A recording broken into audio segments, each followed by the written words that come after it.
प्रशांत किशोर अपनी पार्टी को बचाने के लिए ही मैदान में आए हैं।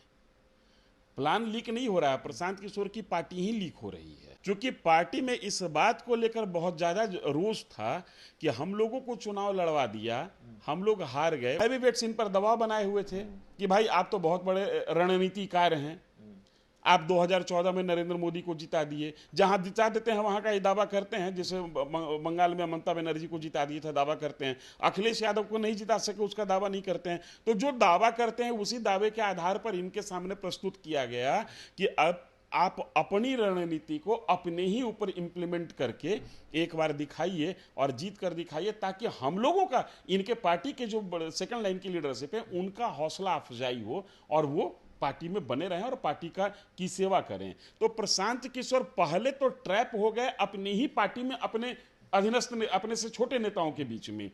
और इस बात को जानते हुए कि बांकीपुर विधानसभा उपचुनाव में अगर जो अपोजिशन का समर्थन प्रशांत किशोर को नहीं मिलेगा तो जीत की तो बात ही नहीं है, सम्मानजनक तरीके से हार भी मुश्किल हो जाएगी। प्रशांत किशोर की पॉलिटिकल स्ट्रेटजी केवल टर्निंग ही वाली है, जिगजैग टाइप का है।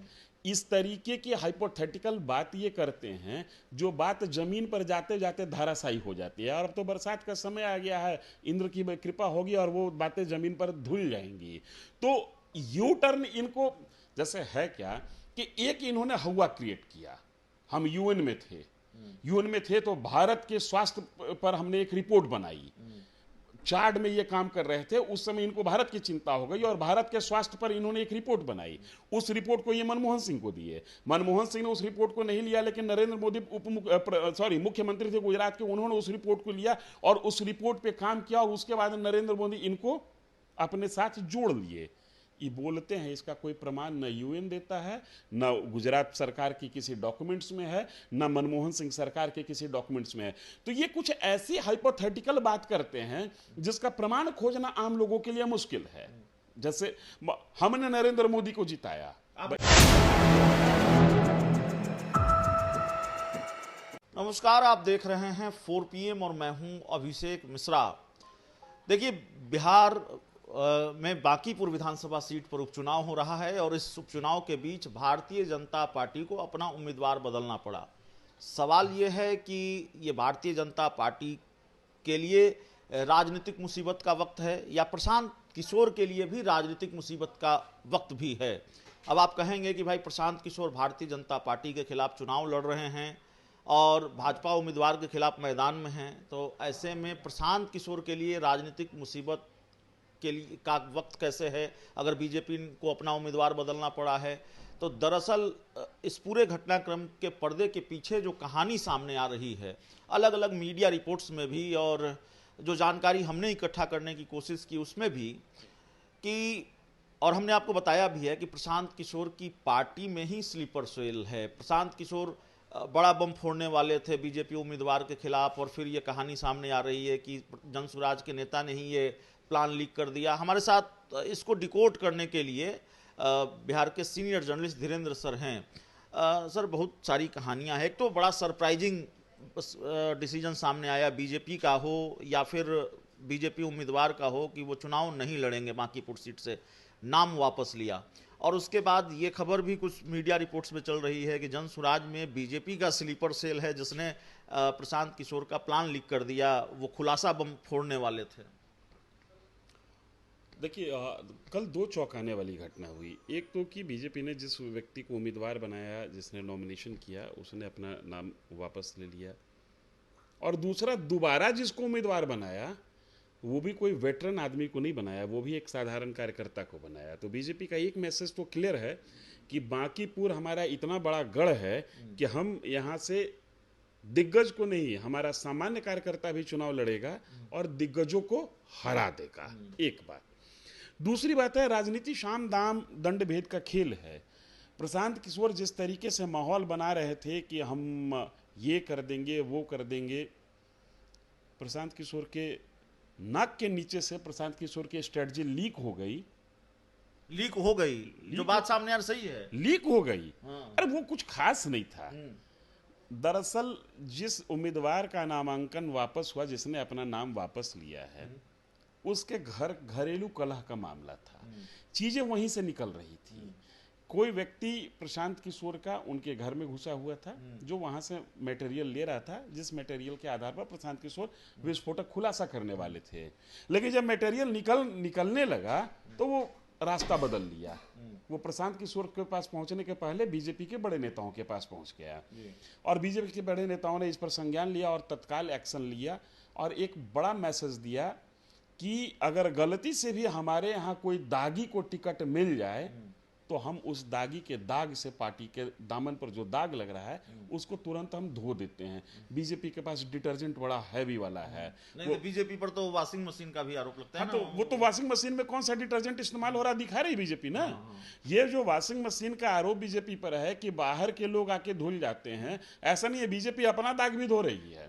और उस सीट पर दाग धो दी जो सीट बीजेपी के राष्ट्रीय अध्यक्ष के द्वारा छोड़ा गया था। और ऐसा कहा जा रहा है, और है भी ऐसा, कि ये बीजेपी के लिए सिर्फ एक उपचुनाव नहीं है, ये बीजेपी के लिए प्रतिष्ठा का प्रश्न है। प्रशांत किशोर का प्लान लीक हो जा रहा है, 2025 में तो नहीं हुआ, अगर बांकीपुर में लीक हो जा रहा है तो कितने बड़े खतरे की घंटी है प्रशांत किशोर के लिए।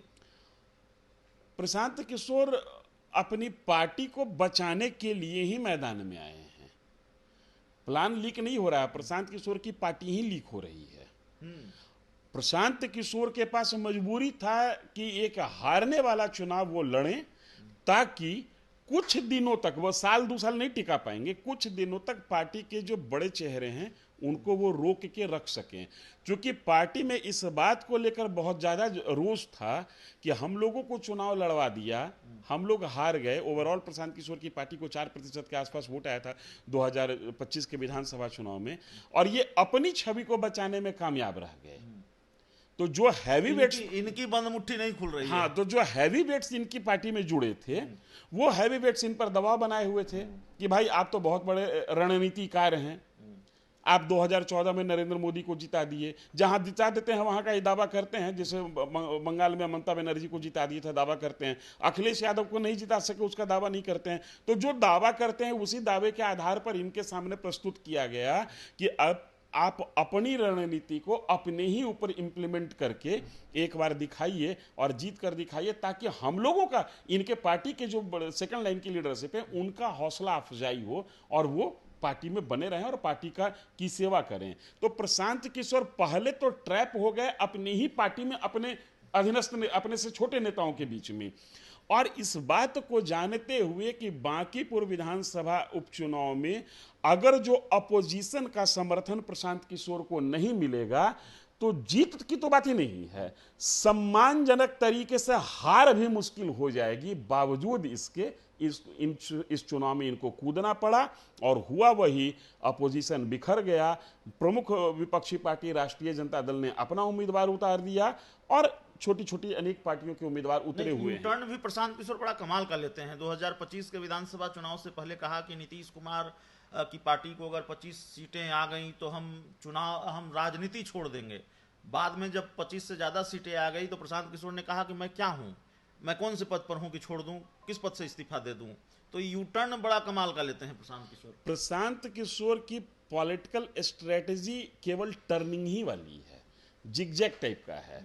इस तरीके की हाइपोथेटिकल बात ये करते हैं जो बात जमीन पर जाते जाते धाराशायी हो जाती है। और अब तो बरसात का समय आ गया है, इंद्र की कृपा होगी और वो बातें जमीन पर धुल जाएंगी। तो यू टर्न इनको जैसे है क्या कि एक इन्होंने हवा क्रिएट किया। हम यूएन में थे तो भारत के स्वास्थ्य पर हमने एक रिपोर्ट बनाई, चार्ट में ये काम कर रहे थे। उस समय इनको भारत की चिंता हो गई और भारत के स्वास्थ्य पर इन्होंने एक रिपोर्ट बनाई। उस रिपोर्ट को ये मनमोहन सिंह को दिए। मनमोहन सिंह ने उस रिपोर्ट को नहीं लिया, लेकिन नरेंद्र मोदी मुख्यमंत्री थे गुजरात के, उन्होंने उस रिपोर्ट को लिया और उस रिपोर्ट पे काम किया, और उसके बाद नरेंद्र मोदी इनको अपने साथ जोड़ लिए। ये बोलते हैं, इसका कोई प्रमाण न यूएन देता है, न गुजरात सरकार की किसी डॉक्यूमेंट्स में है, न मनमोहन सिंह सरकार के किसी डॉक्यूमेंट्स में है। तो ये कुछ ऐसी हाइपोथेटिकल बात करते हैं जिसका प्रमाण खोजना आम लोगों के लिए मुश्किल है। जैसे हमने नरेंद्र मोदी को जिताया। आपने कहा कि second line leadership, Prashant Kishor की सेकेंड लाइन लीडरशिप का जिक्र किया। हम या आप, मेरा ख्याल है आप भी, और आप तो कई दशक से पत्रकारिता कर रहे हैं और कई सालों की राजनीति का अनुभव है, लेकिन मेरा ये भरोसा है कि आप भी प्रशांत किशोर की पार्टी के 10 नेताओं के नाम नहीं बता पाएंगे।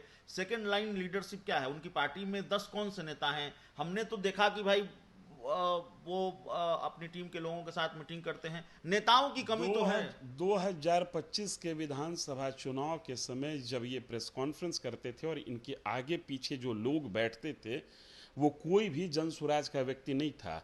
वो सब बिहार की राजनीति के वो फूके हुए कारतूस थे जो दूसरी पार्टियों के द्वारा रिजेक्ट कर दिए गए हैं, और वही फूके हुए कारतूस इनके यहाँ सेकंड लाइन की लीडरशिप बने हुए हैं।